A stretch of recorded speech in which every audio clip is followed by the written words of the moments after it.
Happy Father's Day, everyone. Happy Father's Day. So, back by popular demand are my roses. We heard from quite a few people that they definitely should be a part of this.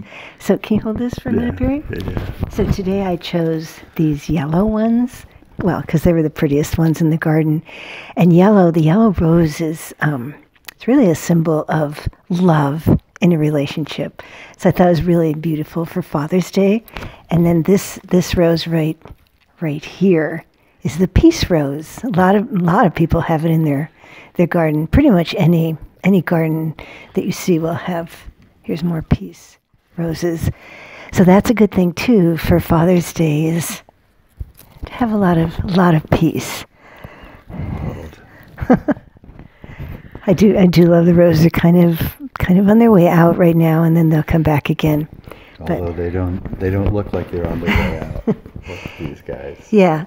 So Father's Day, we want to talk a little bit about our fathers and honoring our fathers, and of course your father, Barry. Mm-hmm.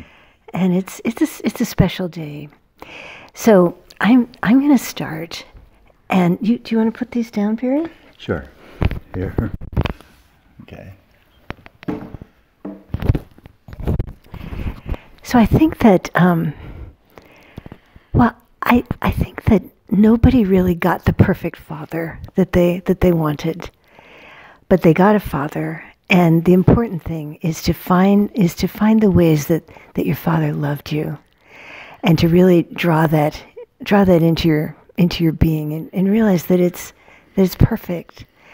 So I'm a person of great feelings. You know, I'm feeling all the time, and fortunately, Barry will listen for the most part to my feelings, ask me how I'm feeling, and it's beautiful. I love that about you. I'm not perfect at that. But for the most part. Yeah. My dad was not like that at all. My dad was not a feeling person. He was an engineer, and he, if I had feelings, he didn't really want to hear about them. But he loved me, and he showed it through creating things with his hands. One thing he did was, growing up, he was always available to help me with my homework. And if I had a project, like one time I remember I had to make an Indian village, he just helped me for a whole day. It was such an amazing Indian village that the principal put it in the glass case in the foyer for the whole year. That's, my father just loved to do things with his hands and express his love in that way. But another thing that he did once we got married is he started building shelves wherever we lived. So our first home was in Nashville, Tennessee. It was a little apartment, and we were only 22. And I wanted my parents to be really, really proud of the first home that we had, because all secondhand furniture, and but we made it look really cute. And they came, and my mom admired everything, and my dad just was looking around and kind of knocking on walls. And I noticed that he brought his toolkit with him too. So the next day there was this banging, and I in the closet, I'm like, what are you doing? So it's an apartment, you're going to disturb everyone. He said, well, you needed a shelf. And he had built this beautiful shelf in the closet. And I didn't thank him. I just oh, really?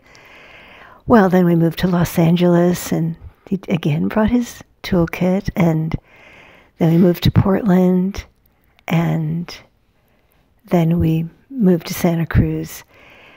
And wherever we were, there were shelves.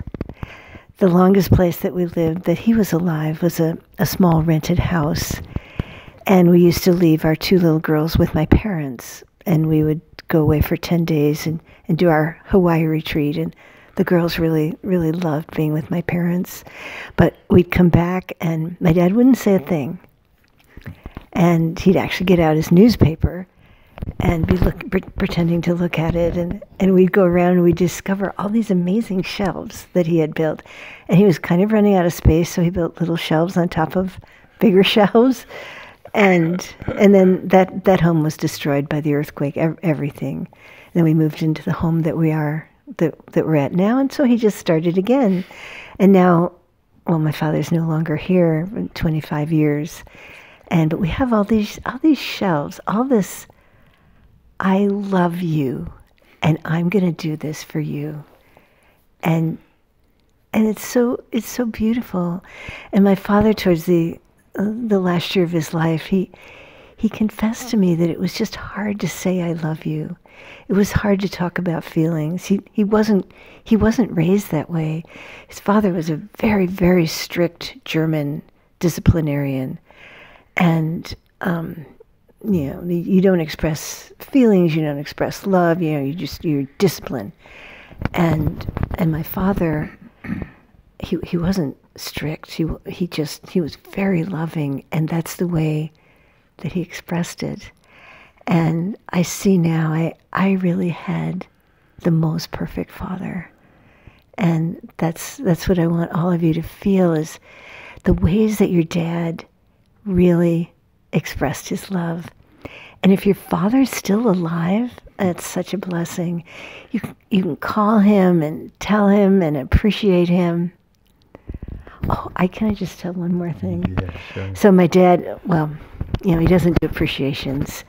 So one day I thought, he didn't like when I was appreciating him. He would always brush it off. And so one day I took a piece of paper and I wrote the whole paper, appreciations of what I loved about him. I sent it.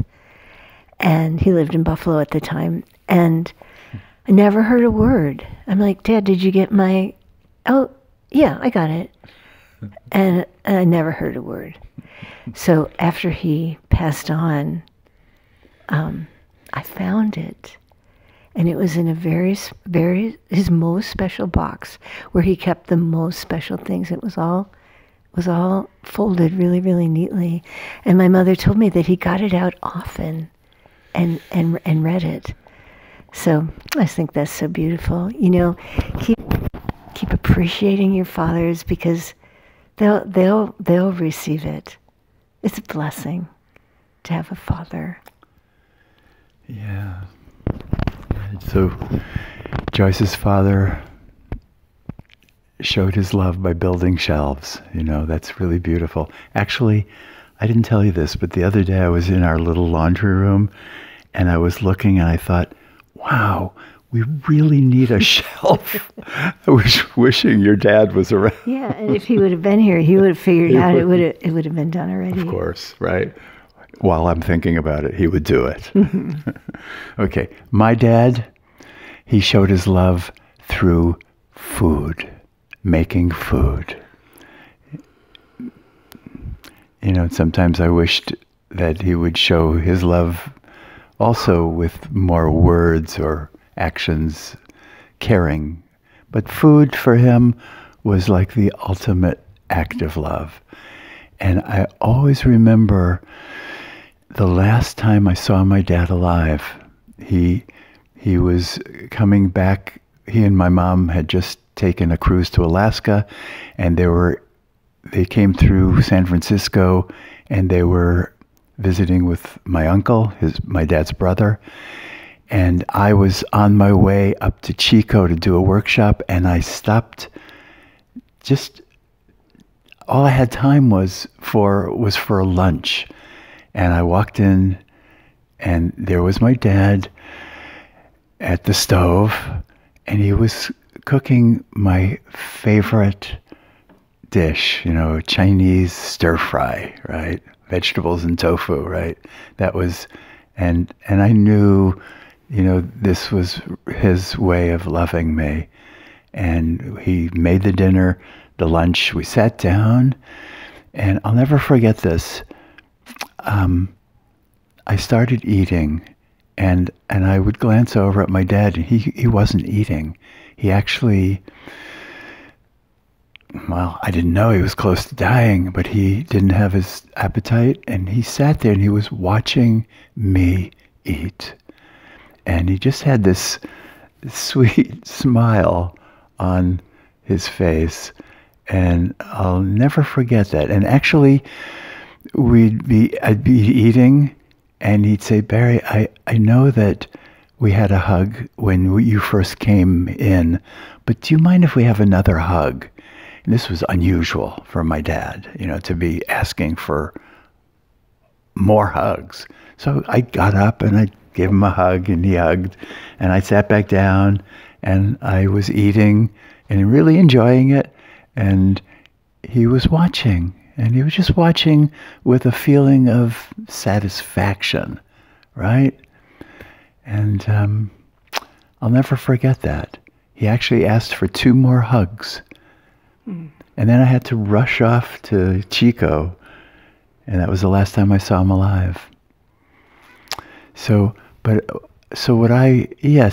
love from our fathers, it's it would be a really wonderful challenge for you to look at the ways your father showed his love. That would be a really fun challenge too. And then, of course, the most important is to really tune into the divine Father, this heavenly Father energy that really is always around you and always with you. However imperfect our fathers were, and definitely I was imperfect as a father, but to really know that fathering energy is always there. It's a divine thing. That's beautiful, Gary. Yeah. All right, so a song for fathers. Yeah. It's not just a song for fathers, but it's for all of us. I want to love, I want to give, I want to trust in the goodness of life. I want to love, I want to give, I want to trust in the goodness of life. I want to love, I want to give, I want to trust in the goodness of life. I'm here with my friends, our love never ends. The gifts of life are here for me. The sun and the rain, and even my pain, are all here to set me free. I want to love, I want to give, I want to trust in the goodness of life. I want to love, I want to give, I want to trust in the goodness of life. I want to love, I want to give, I want to trust in the goodness of life. I want to love, I want to give, I want to trust in the goodness of life.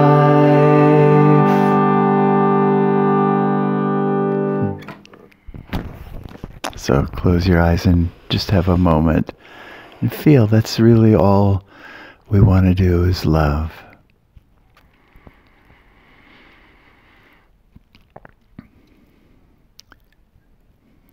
And today we give thanks for fathers and fathering in all the ways.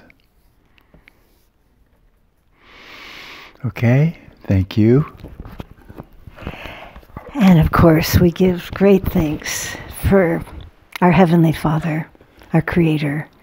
And our Heavenly Father is a perfect Father and is giving perfect love to us if we can just open up and receive that. So may you have a really blessed day. Okay. Oh, one more look at the roses. Oh, yeah. All right. We're sending you much love.